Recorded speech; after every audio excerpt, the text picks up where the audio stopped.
So it's just a list of people they think will get clicks this time 100. They have a pop star named Cardi B. For the boomers who have no clue who Cardi B is, they also have Nicole Kidman on their top list of 100. Is she really one of the 100 most influential people in the whole world? How about Jimmy Kimmel? He's on the list too. He's a left-wing late-night talk show host. He hosted the Oscars this year, and they had their lowest ratings in history. Sort of like Time magazine has its lowest audience in memory. How is Jimmy Kimmel one of the most influential people in the world? Well, it's simple. I think they were chosen by the 100 names most likely to get a range of people to click on Time.com, something people don't normally do. I mean, maybe Jimmy Kimmel would mention Time on his show if he's on their 100 list, right? Do you get my point? It's not a real list of anything other than what some Time magazine social media editor thinks is fun or clickable. It's just a list. And the internet has millions of lists.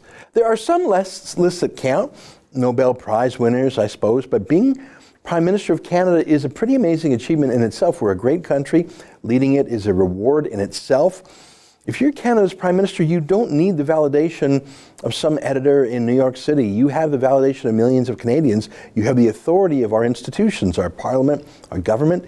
You're part of international organizations like NATO and NAFTA and the Commonwealth, just to name a few. So that's my first point. Imagine the Prime Minister's key aide, his senior staffer, his principal secretary, his lifelong friend, actually caring enough about this little list to write a serious tweet boasting about it, not as a joke. He meant it. He brags about this sort of thing all the time, actually. That's pitiful. It shows Trudeau's shallowness. You'd think Trudeau and his staff would be a bit chastened, would be downplaying the social media celebrity thing a bit.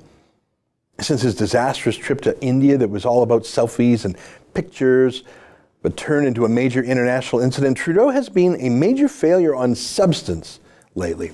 The Trans Mountain Pipeline fiasco, which is both a multi-billion-dollar jobs fiasco and a constitutional failure.